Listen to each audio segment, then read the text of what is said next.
بسم الله الرحمن الرحيم. الحمد لله رب العالمين. الصلاة والسلام على نبينا محمد وعلى آله وصحبه أجمعين. Kära systrar, kära bröder, assalamu alaikum wa rahmatullahi wa barakatuh. Välkomna till min kanal som heter Islams budskap. Jag hoppas att ni kommer att följa mig både på Facebook och YouTube-kanal.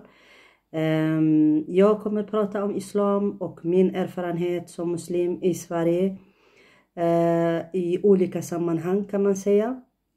Men jag kommer ta er nu till min verklighet för 35 år sedan. Jag kom till Sverige från Etiopien 1985. Ung tjej. Jag hade ingen aning om det svenska samhället. Både väder och människor och kultur och språk och allting. Jag kom ung men ganska medveten om min identitet. Både som Habesh som vi brukar säga det. Kommer från Etiopien. Men även framförallt som alltid var viktigt för mig som muslim. När man kommer till ett nytt samhälle. Man vet ingenting om det. Och hade väldigt stark vilja att kunna leva som muslim. Så var det inte enkelt val att man gjorde på den tiden i Sverige. Det kanske är mycket enklare nu. 2020. Men på den tiden var det inte så lätt. Och folk eller människor runt omkring i vad man vände sig till. Var det inte självklara saker som det är nu. Att man skulle berätta om allting om sitt liv. Varför man har slöja. Varför ska man be. Varför ska man inte äta fläsk. Och varför allting varenda steg man gjorde som muslim. Varenda situation man hade hamnat. Om det är i skolan. Om det är på arbetsplats. Om det är med vänner och allt möjligt. Så var det viktigt att man förklarar för alla människor. Varför ska man göra det ena och det andra. Och det är klart att jag som kom som muslim och ung. Vi hade ett ställe där vi alla muslimer träffades. Och det var moské. Och moské, muslimska systrar och bröder som vi träffades där. Vi var också från hela världen, från olika länder. Vi hade olika kultur, olika språk. Men för mig kanske det var någonting som var gemensamt med många av dem. Att jag kunde arabiska. På den tiden, eller tiden för mig gick ganska fort när jag ser nu 35 år tillbaka. Men på något sätt så hamnade jag i den här debatten som var på den tiden. Att kunna berätta och att kunna integrera sig i det svenska samhället. Och jag var en röst för många muslimer i Sverige. Många debatter och många inslag både på tv och radio och allt möjligt som hade både med muslimer och muslimska kvinnor för allt att göra. Så var jag en representant som jag berättade varför gjorde vi det ena och det andra. Sen jag känner mig väldigt svensk utifrån från det livet som jag har haft kan man säga. Även om jag inte ser ut som svensk. Men det är klart när man kommer som ung så blir man påverkad av det samhälle man lever i. Och jag kämpade för mina rättigheter både i moskén och i det svenska samhället. Så jag hade på olika ställen som jag var tvungen att jobba i för att kunna känna mig att jag är en del av det svenska samhället. Men samtidigt också en del av det svenska muslimska samfunden eller föreningen eller moskén. Och för mig det var en kamp kan man säga. En kamp där jag kände att som muslimska kvinna hade man inte så mycket möjligheter och rättigheter kanske på den tiden. Kanske inte nu längre så därför att många kvinnor har kämpat Precis som alla andra kvinnor i världen som de kämpar för att få sina rättigheter i samhället. Så jag kommer till att gå tillbaka till presentera mig först vad jag heter. Jag heter Suad Abdu Mohammed. Jag började lite med den inledningen som jag ville att ni skulle förstå varför jag kommer att hålla om det här ämnet just. För att jag kände på den tiden att man behövde som kvinna till exempel många förebilder i samhället för att kunna balansera med det svenska samhällets sätt att leva och samtidigt som muslim också. För mig det viktigaste var att jag vill leva som muslim. Jag var medveten väldigt tidigt i min ålder att jag ville leva enligt det. Sen eftersom jag blev representant innan jag fick islamiska utbildning, jag var med på många debatter och många från första generationen känner igen mig med mina aktiv deltagande i de muslimska frågor eller muslimska diskussioner som har varit eller den debatten som har varit. Och det finns säkert många material som är kvar tills idag om man googlar Suad Mohammed. Och jag blev känd också för som den enda muslimska kvinnliga imam. Vilket jag hade alltid sagt att jag är inte kvinnlig imam. Jag är islamolog. Jag har alltid velat att de ska kalla mig för islamolog. För jag hade islamsk utbildning och även förskollärare då som pedagog. Men eftersom den debatten gick som kvinnlig imam, eftersom det är median som oftast bestämmer hur de vill ha, vad de vill ha för titel eller hur de vill locka människor för att folk ska följa det. Men för mig blev det väldigt stort missförstånd för många muslimer som trodde att jag hade sagt att jag kan leda bönen både för män och för kvinnor, vilket jag inte har sagt. Och fortfarande vill jag också att ni ska höra från mig att jag har aldrig sagt det och att jag är en muslimsk kvinna som går efter Koranens budskap och sunna. Och min kanal också kommer att hålla de här undervisningen eller som jag kommer lägga de här videor utifrån Koranen och sunna och min erfarenhet som muslim som jag vill att ni ska delta, speciellt unga muslimer som kanske vill höra hur deras föräldrar levde när de var anlända i Sverige, hur de kämpade för att uppfostra dem som vad ska man säga, som både svenska medborgare men också med islamiska identitet, att de gjorde det bästa de kunde. Vilket vi föräldrar brukar höra många eller ganska anklagelser om att vi föräldrar kanske gjorde inte det ena och det andra på bästa sättet för att de ska få det som de tycker att det är bra. Och det är normalt att det finns alltid mellan föräldrar och barn de här känslorna att men som förälder så gör man sitt bästa. Jag är mamma till 4 barn och jag är mormor också till mina barnbarn. Jobbar som förskollärare men också har arbetat eller undervisat islam på min modersmål, tigrinja. Jag kommer från Etiopien ursprungligen. Och hållit både i WhatsApp och min kanal på tigrinja-språket nästan i 5 år. De senaste 5 åren har jag hållit på med.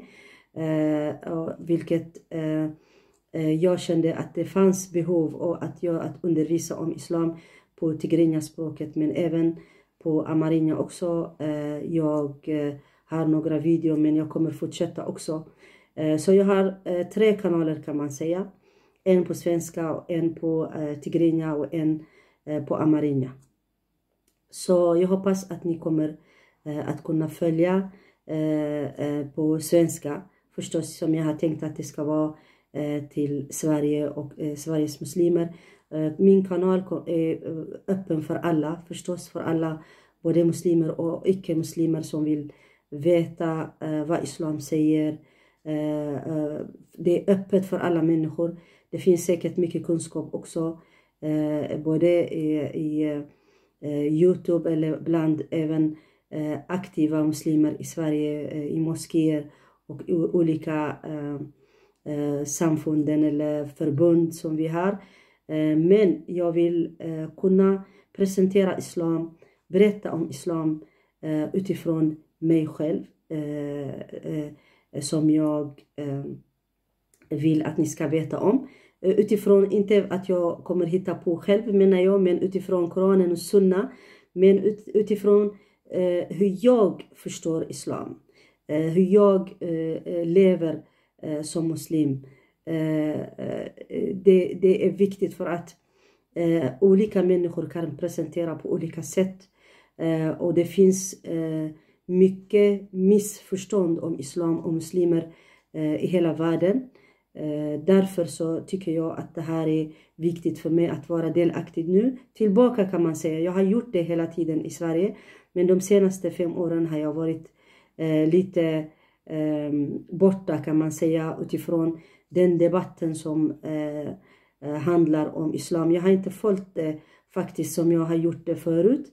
Eftersom jag blev upptagen med andra frågor kring det här med att jag gjorde det på tigrinja. Det är klart, man hinner inte till allting. Men jag ska säga ärligt att jag tog för givet att den här nya generationen och kommande generationen i Sverige, de kommer inte ha lika problem som vi har haft. Vi gamla kan man säga. Vi är äldre eller första generation. Jag är första generation för mina barn och mina barnbarn. Man trodde det, men jag tror att det finns fortfarande samma svårigheter som det har varit för min del. Till exempel jag kan nämna när man gick med slöja. Jag gick på gymnasium, när jag gick på min egen gymnasium, det var kanske jag var den enda som hade slöja. Och det är klart att när man är ensam i en hel gymnasium med alla studenter, så var det inte så lätt, eftersom alla ville veta och jag ville leva enligt islam och hade massa frågor. Man gick bara förklarade för alla människor. Man gick bara förklarade och berättade hela tiden var man kom ifrån, vad man hade för språk och varför man såg ut som man såg ut och fortfarande som jag såg ut. Att jag hade slöja och jag var ung. Jag gjorde inte saker som alla ungdomar gjorde, till exempel att man gick ut och festade, att man var tillsammans med någon utan äktenskap. Jag gjorde inte de här sakerna, och det är fortfarande samma sak för våra unga muslimer också, eftersom det är det som gäller enligt islam. Men för min del, det har aldrig varit tvång att någon tvingar mig för att vara muslim eller för att utöva islam. För mig det är en drivkraft, en kärna i mitt liv, ett ljus eller jag vet inte, jag skulle inte kunna leva utan islam. För mig, jag skulle inte klara livet utan islam, utan Koranen, utan sunna, utan att leva enligt islam, att kunna få be, att kunna få läsa Koran. Jag skulle aldrig kunna se mitt liv utan det. Och vilket jag hoppas att jag kommer att fortsätta leva med det och dö med det. Och även träffar Allah subhanahu wa ta'ala, Gud, också som muslim. Det är min önskan. Och jag vill göra allt för att jag ska kunna leva utifrån islam. Jag fick stor möjlighet att jag kom ung som 16-åring till Sverige. Möjlighet att kunna växa på ett annat sätt. eftersom jag hade de två samhällen som var väldigt olika utifrån synen på religionen till exempel. Det var inte aktuellt i Sverige på den tiden och inte fortfarande heller, men i alla fall jag träffade inte troende människor i min omgivning, bara muslimer som var kanske som jag, eller som inte ens var många muslimer som jag kände på den tiden. De var inte praktiserande, de levde inte enligt islam. De levde bara som muslim, kanske mera med namn, i alla fall de som jag kände, eller mera levde kulturellt. De levde enligt kulturen, inte enligt religionen utan kulturen. Och de kallade mig, när de skulle veta vem Suad är, som brukar säga det, Suad Muhajjaba. En mamma träffade mig, hon sa till mig, kommer du ihåg när vi kallade dig Suad Muhajjaba? Det betyder hon som har slöja, Suad med slöja. Och nu, vad man vänder sig så kan man se kvinnor med slöja, inga konstigheter nu för tiden. Men just på den tiden så när man åkte tunnelbana, när man åkte buss, jag ser det framför mig hur människor tittar jättekonstigt. Vad är det för människa som kliver in i bussen eller i tunnelbanan, nästan som man är, som man såg på filmen, de här IT eller någon som kommer från en annan rymd, eller inte vet jag. Det var så det var faktiskt, det är så det kändes. Och det var ganska jobbigt. Det var ganska jobbigt att kunna få alla blickar på dig bara på grund av att du ser annorlunda. Men samtidigt, jag klagade inte varför de tittade. För att om de inte vet varför man gör det, varför man klär sig på det här sättet, så förstår jag att de tittar. Och det var på den tiden faktiskt, även om folk tittade och inte tyckte om det och hade kanske någon aning om islam, hade fel bild om islam. Men samtidigt, det fanns många också som var väldigt nyfikna och ville veta. När de fick veta också, de var ganska trevliga och undrade hela tiden att hur man klarade leva i det här samhället så där annorlunda. Man fick respons. Det fanns ganska olika känslor som jag bär med mig faktiskt. Och jag har från den tiden har jag ganska positiv bild, för att jag själv har varit väldigt positiv människa även för de människorna som har annorlunda syn på islam, eller som folk som inte tycker om islam. Jag kan ha förståelse, men det är klart, när jag kämpade själv för att jag ska kunna ha rättigheter som muslim, att kunna leva enligt det, och att jag ska kunna klä mig, för att det är mitt val. Jag valde att leva som muslim. Jag ville leva som muslim. Och jag vill fortfarande leva som muslim. Och i det svenska samhället som är demokratiska samhälle, så finns det ett val att kunna göra det om man vill leva enligt vad man vill. Och på den tiden så var det för mig, mina förebilder var det de här människorna som var punkare, heter det på den tiden. De gick med ett utseende som är annorlunda. Och när jag började, eller bestämde mig att jag skulle ha slöja på mig, så det var mest som jag tänkte på, det var dem. Om de klarar leva utifrån den utseende, så jag tänkte det kommer aldrig bli problem för mig att ha slöja. Men så var det inte alls. Det var helt annorlunda. Det är helt olika saker. Eftersom när de gjorde det var häftigt. Det är ungdomar, de får testa. De får göra som de vill. Och det har ingenting med religion att göra. Man kan göra vad som helst som har med allt annat, men inte religion. Religion hade på den tiden en bild av att det är gammaldags. Att det är ingenting man ska ha i vår västvärlden. Det är den bilden folk hade. Och jag kommer från den religion, och just att jag var bestämd att jag ville leva enligt det. Så när jag började slöja, var det inte så lätt som jag trodde. Inte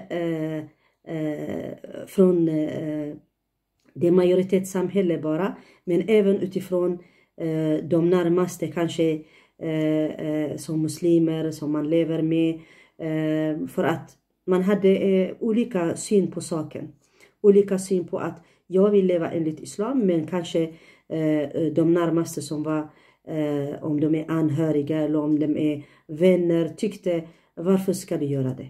Varför ska du ha slöja på dig? Du är vacker utan slöja. Så det är så det var för mig. Det var så för mig, men jag tänkte nu efter 35 år så trodde jag att det var kanske mycket lättare att leva enligt islam, eller att som muslim att man vill utöva det. Men fortfarande det finns svårigheter. För mig kanske inte bara svenskar som kan vara utmaningar, eller som kan ge mig utmaningar för att förklara varför gör det ena det andra, men även muslimer som kommer från hela världen, muslimer som har med olika bakgrund och olika viljor. Vi har olika viljor, vi alla muslimer har inte samma syn på saker och ting heller. Och det är också en utmaning som jag upplever i dagens värld för mig. I den ålder jag lever i och i den miljö jag jobbar och lever, att det finns utmaningar, inte bara från svenskar som det har varit. Det för mig det kanske var enklare att leva som muslim och svensk än att man lever i dagens värld kanske med många andra medborgare som kommer från olika länder med olika syn på islam, eftersom de kanske inte har den synen att folk väljer, att folk har rätt att välja och leva enligt den åsikten eller den religionen de vill. Därför kan man krocka inte bara med svenskar, men också med invandrare som har olika bakgrund, som kanske har också även gemensamma religion. Varför jag säger det här, för att jag kommer nämna olika saker om den världen vi lever i det svenska samhället. Och det är viktigt, för att om vi kommer överens om att Sverige är ett mångkulturellt samhälle, eller Sverige ska vara som ett mångkulturellt samhälle, så är det viktigt att vi ska kunna ta upp olika problematiken, för att vi ska kunna diskutera, för att vi lever i ett samhälle, och det är viktigt att vi förklarar för andra människor varför ska vi göra saker och ting på ett annat sätt än vad andra kanske gör. Och jag menar, det är inte heller nytt information för er.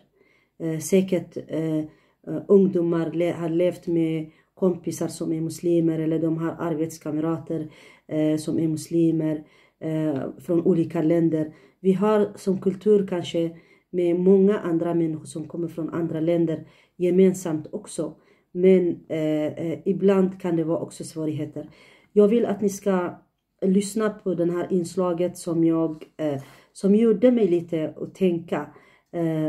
Är det sant verkligen att de här ungdomar de känner samma sak som jag kände när jag var ny i Sverige för 35 år sedan. Det här programmet heter Så får du mig att känna. Jag vill att ni ska lyssna på den.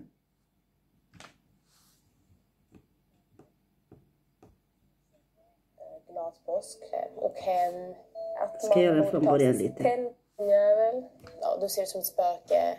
Eller att man ser det som en kärring. Glad påsk. Och att man borde ta av sig sitt tält och få en handduk på huvudet.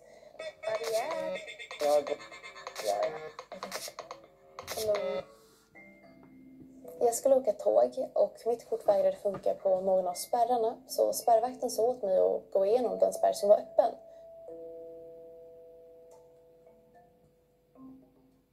Plötsligt när han inser att jag går igenom samma spärr som han gått igenom, så vänder han sig om till mig och säger: din jävla invandrare, har du inga pengar eller? Och precis när han ska åka ner för rulltrapporna och jag går direkt efter, så vänder han sig om och spottar på mitt ansikte. Och i den stunden så... jag satt i tunnelbanan och tog tåget mot Farsta strand. Och då var det en ung man som spottade på fönstret mot mig precis när tåget körde. Så jag vet, det var så många känslor på samma gång. Jag var förvirrad samtidigt som jag kände mig illamående. För att jag kunde inte förstå hur någon skulle känna att det behövdes att göra. Alltså, det är till och med svårt att prata om det för att jag vet inte hur jag ska... Och det var väldigt hemskt att sitta där med människor och få ett spott genom fönstret. Och jag kunde inte prata, jag blev som stum.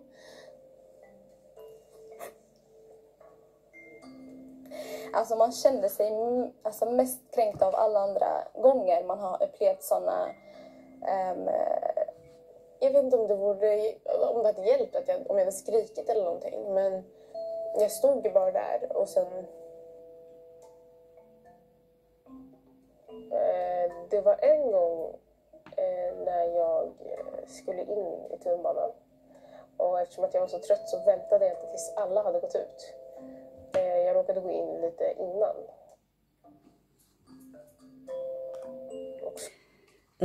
Ja, det här är kanske några exempel från dagens värld. Ungdomar som lever eller som upplever att de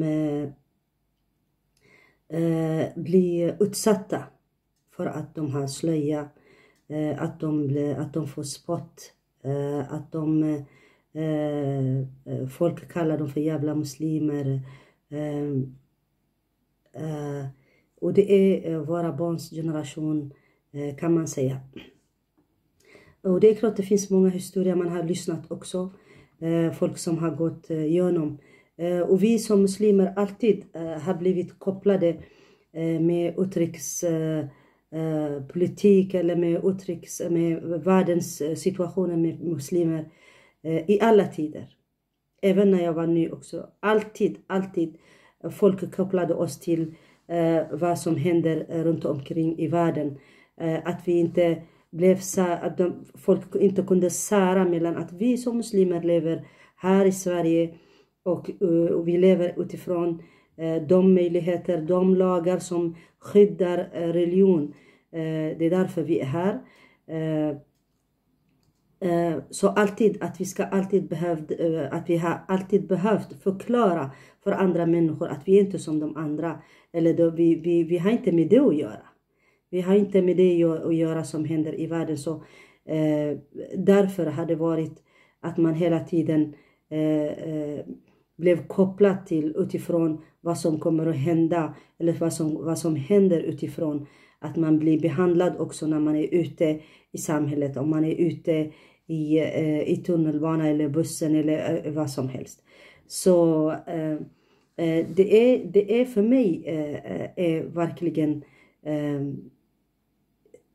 väldigt svårt att kunna förstå att Sverige är fortfarande ett land som frågasätter unga som är födda här i Sverige till exempel. Om de går med slöja eller om de har ett annat val i livet. Det borde vara självklara saker som alla andra ungdomar som har ett annat val och ingen frågasätter dem. Varför är det bara muslimer vi ifrågasätter? Varför är det muslimska ungdomar vi ifrågasätter? Aha, säkert de är tvingade. Säkert deras föräldrar har tvingat dem att göra det ena och det andra. Säkert det finns tvång bland alla människor. Inte bara bland muslimer. Det finns kanske, nu pratar jag bara om just slöja. För att det är det första man märker när man är ute i samhället. När man som kvinna, som ung tjej. Att man har slöja på sig eller jalabiya, eller det kan se ut i olika klädsel. Att man blir dömd utifrån de här klädsel. Bara muslimer, men inte andra ungdomar som har ett annat sätt att klä? När ska det bli att det är okej att man kan se ut annorlunda än andra? När ska det bli självklart att det är okej att man väljer sin egen religion och leva, eftersom det finns andra människor som lever att vara andra saker. Om det är religiös eller icke-religiös, man vill inte tro på någonting. Varför frågasätter man inte det? Så för mig det är viktigt att kunna diskutera de här frågorna, och det är viktigt att ungdomar, muslimska ungdomar, både tjej och killar, ska få också förebilder. Att de är inte ensamma om de här tjejerna är inte ensamma att de går igenom det här, eller att de har gått igenom. Jag själv har gått igenom det här och kunnat fortfarande jag lever. Fortfarande kunnat liksom gå igenom de här och vunnit över att jo, det här är min vilja. Det här är mitt val för att vara muslim, att leva som muslim. Och jag vill fortsätta. Ingen människa har rätt att kunna tvinga mig att inte göra det. Och ingen människa har rätt heller att tvinga mig att göra det. Så som individ är det viktigt att få stöd från runt omkring sig. Jag saknade den här stöden när jag var ung i Sverige och kom. Vi var många kvinnor kanske i samma situation som kom från olika länder. Men praktiserande ungdomar var det inte så många. Det är mera senare som det har kommit. Jag säger alhamdulillah att jag har kunnat både representerat många muslimer på den tiden, men samtidigt representerat mig själv också. Det har varit debatter där muslimer hade annorlunda syn än vad jag hade, men jag har kunnat stå för mina åsikter och kunna säga det, eftersom man har inte vågat säga de här frågorna ute i samhället för att man blir kallad det ena och det andra. Men jag tycker islam är en öppen religion. Det finns ingenting som man kan gömma. Man ska kunna diskutera om allting. Och jag alltid har velat att islam, vi muslimer ska kunna presentera den. Det är klart att andra människor pratar om islam också utifrån deras utbildning, deras arbete. Men många gånger när andra berättar om oss muslimer som representanter som kanske inte går igenom samma situation, som kanske för dem är bara teori, det blir inte rätt. Även för andra icke-muslimer kan inte få heller riktigt den rätta bilden om islam och muslimer. För det finns böcker som skrevs om icke-muslimer, om islam och muslimer. Men alhamdulillah nu för tiden, det finns också böcker som muslimer själva har skrivit. Och även man kan följa många lärda och kunniga som gör da'wa, som berättar om islam både i YouTube och i olika sammanhang. Det är mycket lättare och enklare nu för tiden. Men det finns många ämnen som behöver debatteras och diskuteras. Jag hoppas att den här inledningen är tillräckligt för att ni ska kunna förstå och veta vad är det som jag kommer att berätta om. Jag kommer att prata om Koranen, om islam, om sunna och varför man har slöja, varför man gör olika saker, varför ska man be. Och framförallt utbildningen kommer vända sig till alla människor som är intresserade förstås. Men jag kommer att berätta utifrån till islam, till muslimer, eftersom det är den målgrupp som jag vill nå. Men det är klart, det är öppet för alla andra människor också som vill veta om islam. Men det är klart att vissa frågor när man är icke-muslim, när man berättar som för muslimer, det kanske kan vara en främmande, eftersom man har inte detaljer. Som troende, som muslim, så man har gått ett längre steg om islam eftersom man utövar det själv som muslim. Så när jag berättar till exempel om tvagning, om små detaljer, om när man ska be olika information, så kanske för muslimer är självklart, men för icke-muslimer eller som vet ingenting om islam, det kan kännas väldigt konstigt. Därför så kommer jag alltid vara tillgängligt med era frågor eller funderingar. Om ni undrar om någonting, så kommer ni att kunna nå mig både genom YouTube. Inshallah, så småningom kommer jag också sända live genom Facebook eller YouTube. Så jag hoppas att ni kommer kunna följa min kanal. Jag hade börjat om Koranens budskap genom audio, och många ungdomar har uppskattat det. Det var 2 kapitel eller 2 gånger jag har berättat om det. Men nu jag kommer att fortsätta genom YouTube, så jag hoppas att ni kan följa mig. Jag är tacksam om ni sprider den här kunskap. Jag kommer uppskatta också om ni att ni kan göra också att ni blir medlemmar i min kanal, så att ni kan få nya videon direkt. Så jag hoppas att det som jag har berättat för er om bakgrunden, varför jag vill berätta om det här också, eftersom jag som muslim själv islam har varit ett centralt ämne. Det är en drivkraft, som jag sa till er, för mig, både bland muslimer och icke-muslimer. Många som känner mig att jag älskar islam, att jag vill leva enligt islam, att jag kämpar för mina bönetiden på min arbetsplats, som många kan tycka illa om, inte för att de är svenskar, det kan vara också icke-svenskar, invandrare som kanske kan ha till och med samma bakgrund namnmässigt som muslim, men vill leva på ett annat sätt. Det kan vara olika anledningar.